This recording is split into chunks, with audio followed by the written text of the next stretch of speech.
Hello, I'm Adam from WhatCulture.com, and what just happened?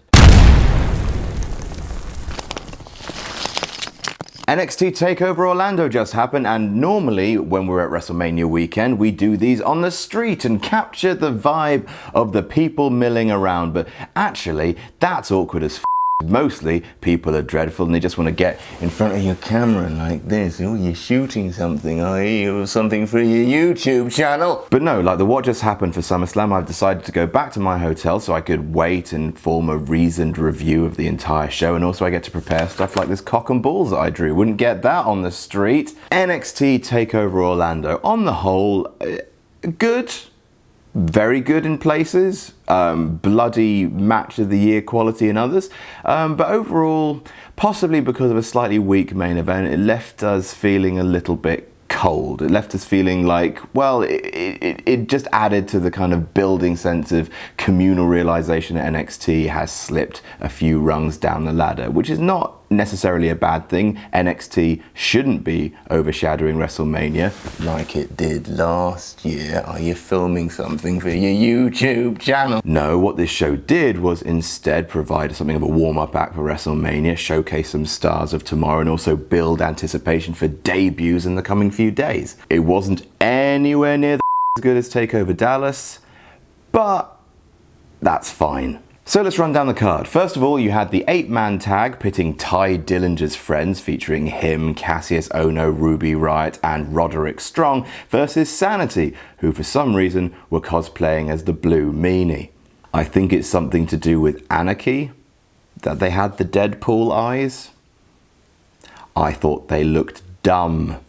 The action was scrappy. It didn't really feel like a culmination of a story. It felt like an extension of a story, just adding a couple more bodies to it. Ty Dillinger ate the pin again. Cassius Ohno, he did that really nice kind of somersault over the rope, land on the haha, I'm fine thing that he does on the indies. Ruby Riott was actually pretty clumsy in a lot of places, but she showed some good character spots, like she's f***ing fearless with that flying dropkick she did off the ring apron, giving herself the biggest bump of the whole f***ing match. And then something that we enjoyed, Big Damo got the pin. Killian Dane, he'll always be Big Damo to off, shirked off the shave your back chance because wrestling fans are f***ing dicks, and he hit Ty Dillinger, what was formerly known as the Ulster Plantation. I'm not sure what commentary put it over as, for the 1-2-3. Not only that, he's being included in the Andre the Giant Memorial Battle Royal. Oh, Big Damo, you big cuddly bastard. So, you know, it was nice. It had some fun spots, dueling sleeper holds. Ty Dillinger is still incredibly over and still incredibly losing. He's not going anywhere, is he? Come on. He didn't come up at the Rumble. He stayed to lose to Sanity a couple of times. Come on now, Ty. It's time for your 10 chance to ruin the main roster as well. Next up, Aleister Black made his debut. He had a little David. He came out and he did this. Hang on. Oh, like Nosferatu. He looked cool. He did the flipping thing into like this, the sit down thing, sort of like an evangelical CM Punk. It's cool. Also, he looks like the cross between Heath Slater and Sheamus. Heath Slanemus. Overall, it was a good match. Andrade Cien almost feels a lot better cast as the actual biological father of your stepson, who had divorced from the boy's mother ages ago, but still occasionally comes around to buy your stepson really expensive presents. The preening stuff works a lot better now. Ultimately, I still don't think he's got quite enough heat to give Aleister Black the rub by losing to him. But, you know, it was fine. Stiff shots, a cool kind of springboard moonsault off the turnbuckle. In case you were wondering what the chants were at the end of the match, in the stands, we missed the match because the section across from us, section 220, as they made themselves known, were chanting about how cool their section were. Every time there was a 2 count, they would go 220. And they would chant like, if you're not in 220, you are SAWFT, soft. And then everyone else around them chanted them to shut the f*** up. and it ruined the ending of the match. Wrestling. Ultimately, Aleister Black, he feels very Wyatt-y, sort of Wyatt Undertaker, but at the moment the theatrics are cooler than his moveset, but it's a good debut. He's got a clear, kind of strong, visceral gimmick. Yeah, cool, welcome, Tommy End. Then we had the match of the night, because everyone knew it was going to be the match of the night. It was really fun. I liked this match a lot. It was really, really, really, really good. The Authors of Pain retaining their belts against DIY and The Revival in an elimination match, which caused a bit of kind of slight controversy where we were, with DIY going out first, creating a heel-heel dynamic for the final fall. Sort of Revival were maybe turning face, but like they'd already earned enough respect with the fans to sort of already be face, sort of. Maybe they'd want to put them over strong before they went up to the main roster, but then that leaves DIY as the only top contender, but then they went out first, looking like the weakest of the three, so they can't really argue. Like, who would, they went over, they were beaten clean, so who would, like, they were beaten clean, so who could really argue that they deserve to be top contenders for the tag titles anymore? It's just the only reason they would be top contenders because there are no other tag teams. It's a bit weird. You would have thought the Revival would go out first, because then they would appear on the main roster and everyone like, we don't care about that last loss, the Revival here, hooray! And DIY would look a bit stronger, but anyway, that aside, the match was great. You're going to have to do really, really, really well to top it this whole weekend. I mean, DIY and the Revival, what a feud. I mean, just the noise that the crowd made when those guys were alone in the ring together, that's how great this wrestling is. The Authors of Pain were put over really, really strong, not just by beating both teams clean, Jesus Christ, but also by the fact that they had to team up to take down the Authors of Pain. It really put them over as unstoppable monsters that you have to outthink as well as out-wrestle. When Revival and DIY teamed up, it was splendid. Them sharing each other's finishes with Gargano and Dawson doing the double bang, and then also Ciampa and Wilder doing the shatter machine, the sunset flip into the powerbomb that all four men had to do to get the powerbomb through the table. It was a really, really good match. Loved it. That's the pinnacle of tag team wrestling. Again, they can do no wrong, these teams. Also, their new belts, didn't really see a problem with the old ones. Everyone seems to have assumed that the reason why the total rebranding of belts for NXT is because of the whole leaked footage of one of the belts being involved in a sex act. Probably, maybe, like, it's something that the internet would bring up all the time, and so in order to not look like you're just rebranding one, you're rebranding all of them.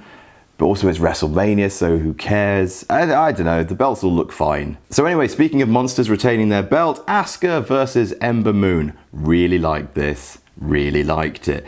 I thought the story that it told was brilliant. Best example of storytelling of the night, bar none. Might be the best example of storytelling throughout the entire weekend. A really good, that's how you turn someone heel. That's great. Asuka has been unstoppable, racking up this Goldberg-esque undefeated streak. She comes up against Ember Moon, someone she's never faced before, someone who's also undefeated. She realizes, oh crap, I've sort of met my match, and has to take a shortcut. For the first time, the monster has had to take a shortcut in order to retain her belt. Cracks are starting to show. Ember Moon never got to hit the Eclipse. The Eclipse is being protected as the thing that will eventually slay this monster. It builds anticipation for Brooklyn 3, a year since Ember Moon debuted. I think that's really, really neat. And so finally the main event, which I think is going to be the reason why a lot of people are down on this show. Like, it was just long.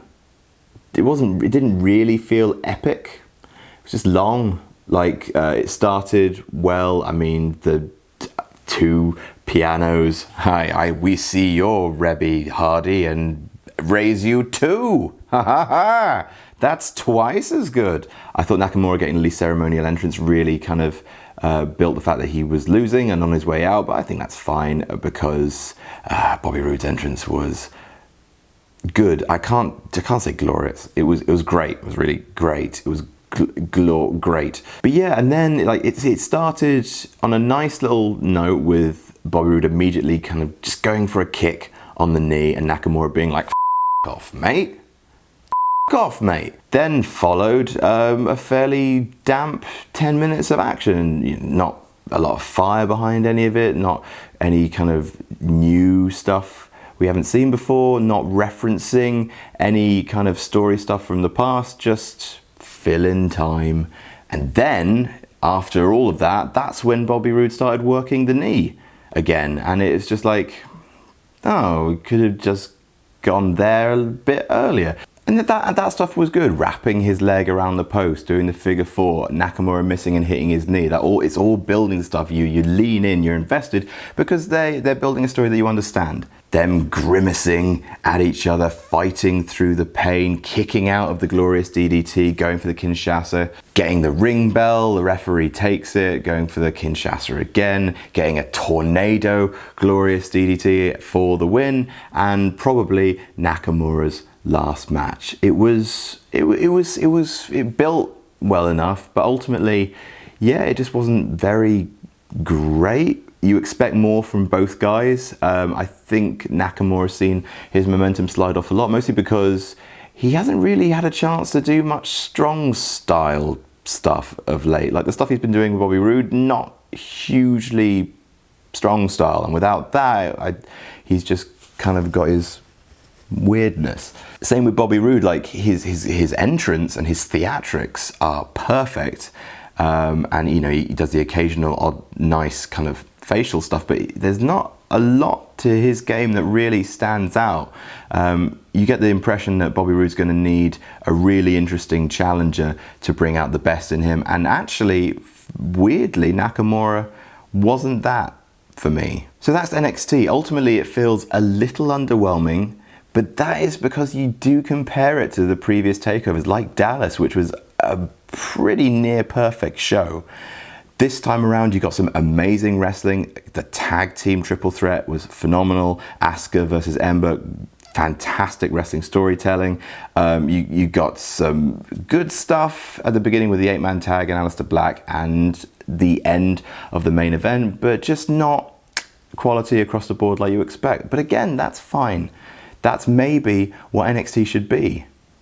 I don't know, maybe it's succeeded itself like after last year. Where else is there to go? But overall, that being said, a fun 2.5 hours of wrestling, and I'm always going to look forward to the next takeover. So thanks for watching. I've been Adam from WhatCulture.com, and that is what just happened.